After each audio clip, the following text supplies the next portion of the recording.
Thank you for keeping it, KTV Primetime News. Welcome back. Now, life is in phases, and one of the major transitions in the lives of many Kenyans is the one from high school to tertiary levels of education. The CS for Education, Ezekiel Mashogu, released the 2022 KCSE results on Friday 20th. From his report, a total of 881,416 candidates sat the national examinations in 2022.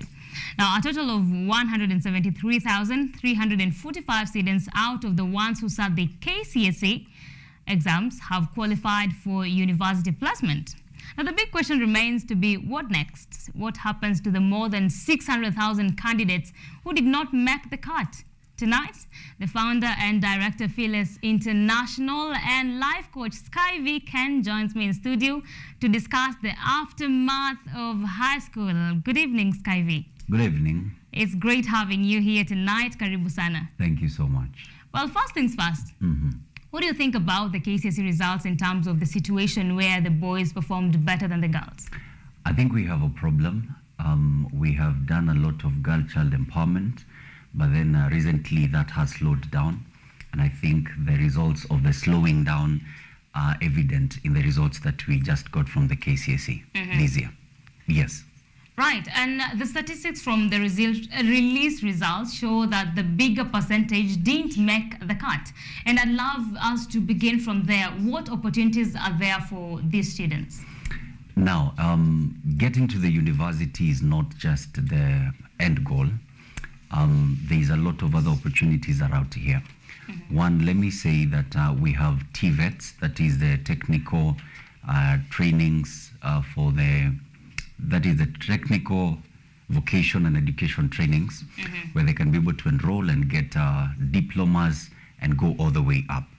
So many people probably might feel that they have lost it because they didn't get a direct entry to the university.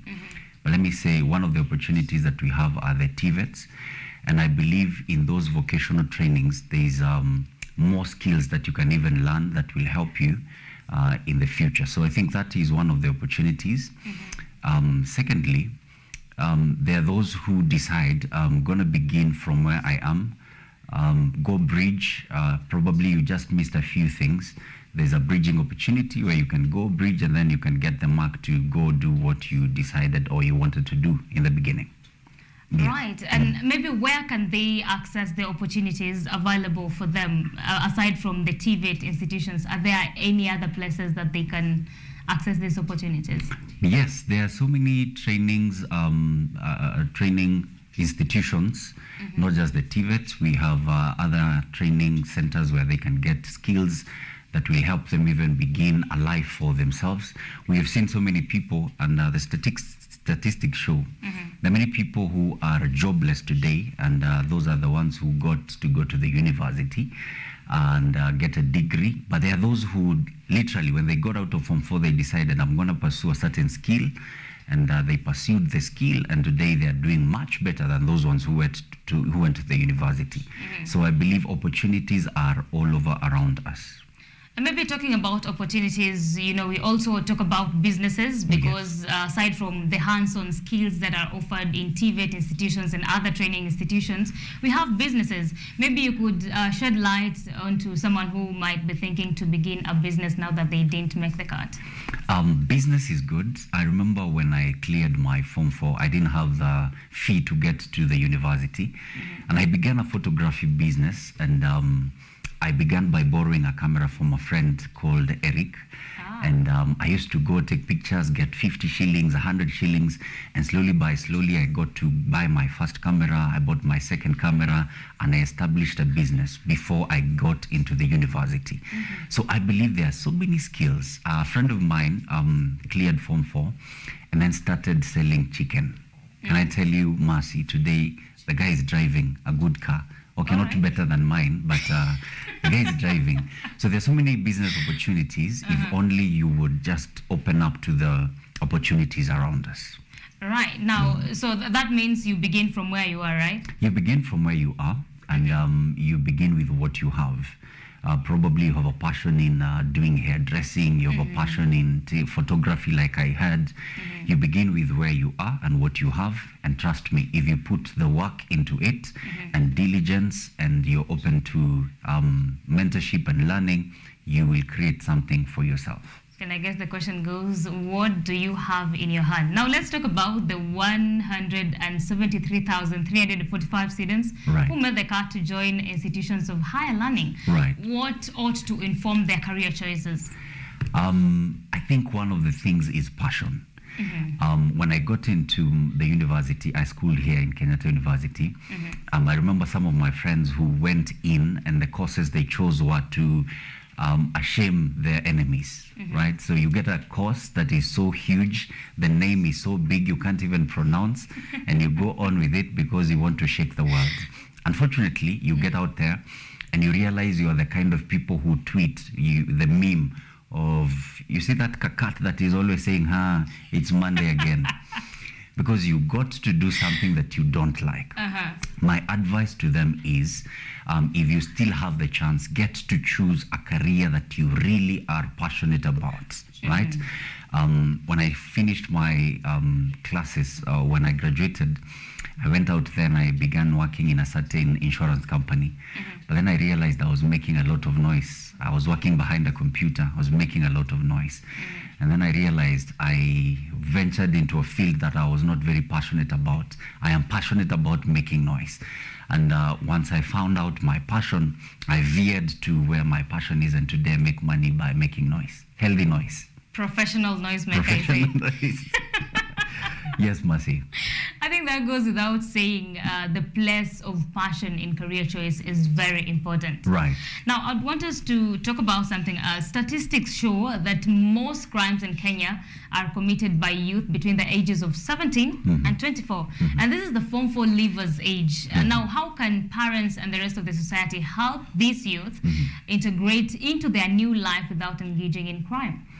Now, I think these conversations begin a bit earlier, and that is when these kids are in school. Unfortunately, most of the institutions we have are trying to fight against all odds and give grades to these students. And you realize at the end of their course, their Form 4 course, they have good grades, but they don't have morals, they don't have manners, they're just anybody's.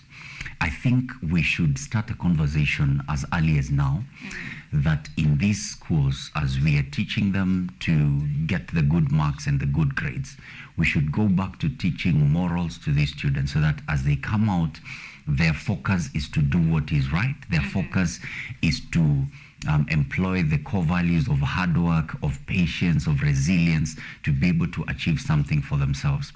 But if we have the microwave generation that wants to achieve everything as early as right now, and you realize there's a process when you come out, they get into crimes and they want to get the money right now.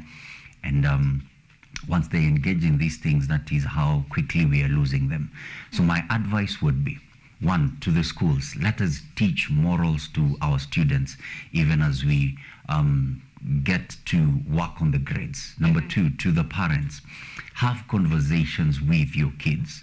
Unfortunately, Mercy, we have a problem because most of our parents are working so hard to provide money and all these financial resources, but they are not providing the mental resources. They are not providing the moral resources because our kids are being fed by the internet, by the social media, by so many things that are happening out here. So as a parent, I need to urge you to spend more time with your kids and teach them morals and teach them values that will help them even as they continue.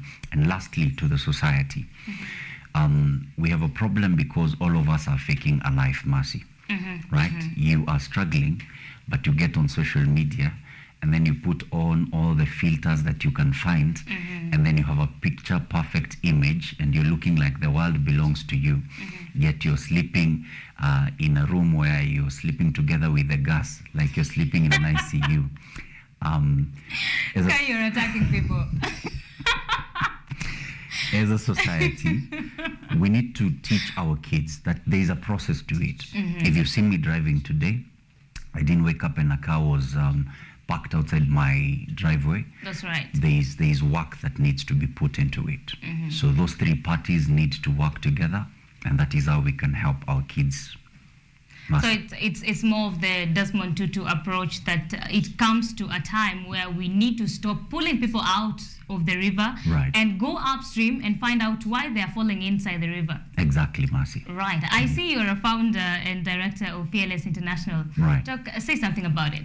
So I began Fearless International some time back, many years back, about 7.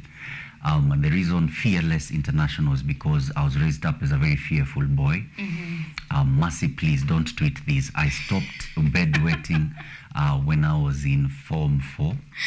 I was raised by a very tough disciplinarian, and I realized I missed so many opportunities in school and when I got out because I was a fearful person. So I began the company called Fearless International, and we do mentorship programs for young people.